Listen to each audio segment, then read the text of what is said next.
مروان ډېر غټ بادشاه تیر سو، تابعی بادشاه و. تابعی هغه چاته وایي چې صحابه یې لیدلي، او صحابي هغه چاته وایي چې نبی یې لیدلی. مروان چونکې په بنو عباسیو کې ډېر مشر بادشاه و، نو هغې د خپلې لور نکاح د محمد ابن جواد یو غریب طالب و د هغې سره یې وکړه. اراده یې وکړه چې زه خپله لور دې طالب ته ورکړم. چونکې د غټ شاهي خاندان سړی و، نو خاندان ټول اعتراضونه ورباندې شروع کړو چې ته یو حاکم یې، ته یو بادشاه یې، او ته د یو لوړې درجې انسان یې، او ته د خپلې لورې د نکاح کولو اراده د یو غریب سره څنګه لرې؟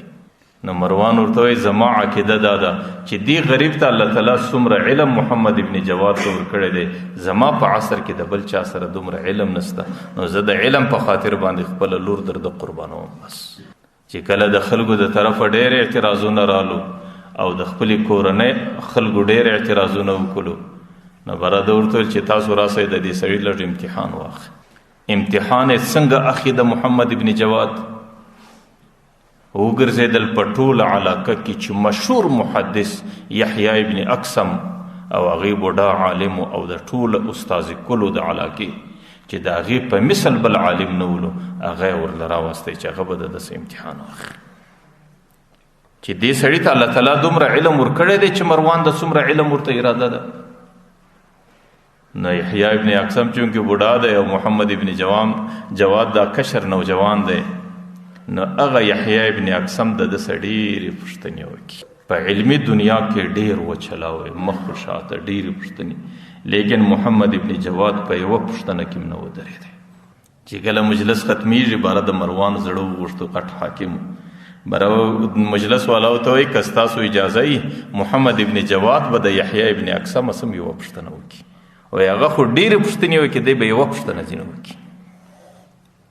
چې کله د مجلس والا اجازه وکړه، نو محمد ابن جواد کې ډېر زیات ادب و، هغې ویل چې دا زما د استاز پر ځای دی، زه نه ځین کوم.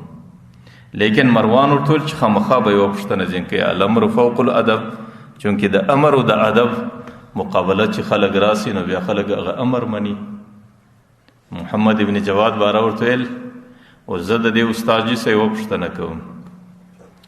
یو سړی دی، هغې د څاښت په وخت کې یو زنانې ته وکتل، دې زنانې ته کتل ورته حرام، لیکن چې لمر داسې ښه راپورته سو د هغه زنانې ته ورته کتل برته حلال، لیکن چې غرمه سوه د دې زنانې کتل ورته حرام، چې ماپښین سو د دې زنانې ورته کتل برته حلال، چې ماښام سو د دې زنانې ته کتل ورته حرام، او چې ماخستن سو برته ورته حلال، او چې کله شپه راله دې زنانې ته کتل حرام، او چې کله سپېدې راچاودل کېږي دې وخت کې برته ورته حلال.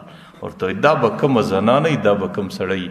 یو سړی دی یو زنانه ده، په یوه شپه کې څو واره ورته حلاله سو، څو واره ورته حرام سو، او ټول مجلس داسې وچ ودرېدی. او یحیی ابن اقسم هم لا جواب پاته سو. باره ورته وایي بچی د دې جواب زما سره نشته. باره دی چونکې دې ته مجبوره کوي، ورته ته به په خپله اوس د دې جواب پیښوي. نو دی باره د مجلس اجازه غواړي، ورته که ما ته اجازت وي زه به د دې خپل جواب په خپله وکړم. ورته یې ویږه، ورته یو زنانه ده، هغه د بل چا مینځه ده، او یو سړی عام سړی دی، نو هغې سړي ته د دې بل چا مینځه ته په شهوت باندې کتل دا حرام دی، نو د سهار په وخت کې دې زنانې ته کتل حرام دی. لیکن چې لمر راخیږي دې سړي د هغه چا څه دا مینځه رانیوله، او چې کله یې رانیوله نو د ده خپله مینځه سوه، او خپلې مینځې ته کتل برته حلال دی. ورته چې کله غرمه راورسېده دې سړي د خپله مینځه ازاده کله، هغه حره ازاده ښځه سوه، او دی هم حر ازاد سړی دی، او په مابین کې څه مناسبت نشته، نو برته کتل ورته حرام سو.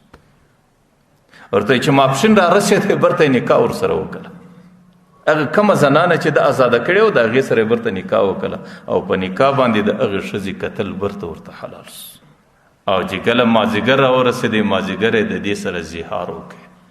زهار یو قسم طلاق دی. ورته وایي انت علیه که زهر امي، زنانې ته ته پر ما باندې دا یې لکه خپله مور. نو په دې زهار ورته حرام مسوله. لیکن د زهار کفاره څه ده؟ یا شپېته روژې دي، یا مسکینانو ته ډوډۍ ورکول، یا غلام آزادول. د په ماښام کې دستي په کفاره کې برته غلام آزاد کړي، چې غلام یې آزاد کړي، زهار ختم سو، برته ورته روا سو. ماخستن چې راورسېدی طلاق یې ورکړي رجعي طلاق او د طلاق څخه وروسته ورته حرام شو او چې شپه آخر ته رسېده برته رجوع ورته وکړه طلاق رجعي برته ورته حلاله شو. نو چې کله د هغې محمد ابن جواد هغه جوابونه خلکو واورېدل په هغه مجلس کې هغې ټولو پر ده باندې آفرین ووایې او مروان ته ویل چې بالکل دا د دې لایق او مستحق انسان دی چې ستا د لور نکاح د سره وسي. نو بیا په هغې عام مجلس کې مروان د محمد ابن جواد سره د خپلې لور نکاح وکړه. نو مقصود دا دی چې علم په دنیا کې الله تعالی د انسانیت دپاره د عزت صفت ګرځولی دی چې کوم چاته الله تعالی علم په نصیب باندې ورکړی دی هغې ته الله تعالی عزت ورکړی دی. نو دنیا کې د هغې چا سره تعلق ساتل، د هغې سره د خپل دین اصلاح کول، د هغې سره د خپلې زندګۍ اصلاح کول، د خپلې زندګۍ په مشکلاتو کې د هغې سره پوښتنې کول او د خپلې زندګۍ په مشکلاتو کې د هغې سره معلومات او مسایل غوښتل.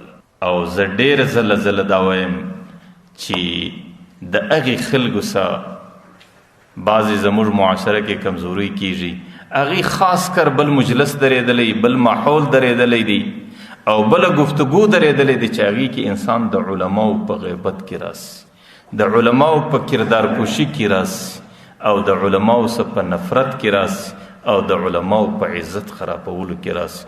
زما په خدای قسم دا د انسانیت ډېره لویه بدبختي ده.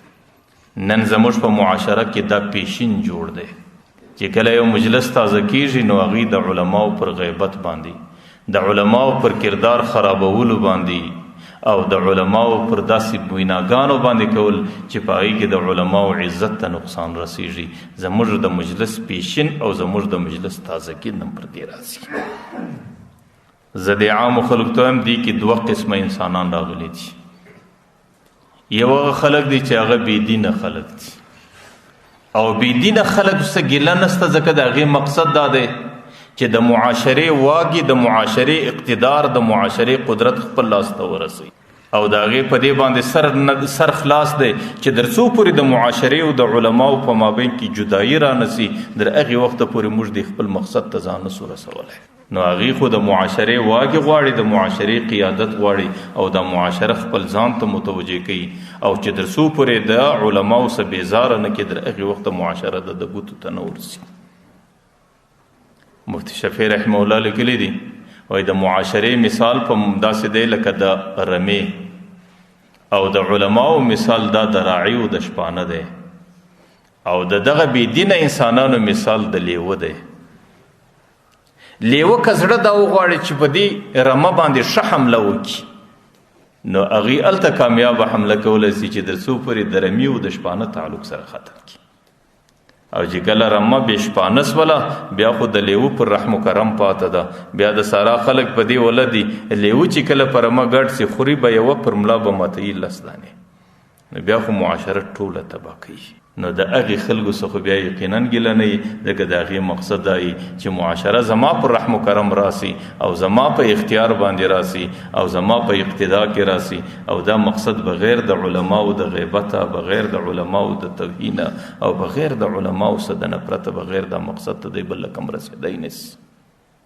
لیکن ډېره د افسوس خبره د بعضې دینداره خلک چې هغه ظاهرا ځان دینداره بولي، ظاهرا د دیندارو ډلو سره ځان وابستان بولي او ظاهرا یې شکل هم د دیندارۍ، د هغې غریب په خوله کې هم دا راغلي بس په معاشره کې د علماو غیبت، د علماو کردار کشي، په علماو پسې بده وینا کول. نو ګیله خو د هغه چا څه کیږي.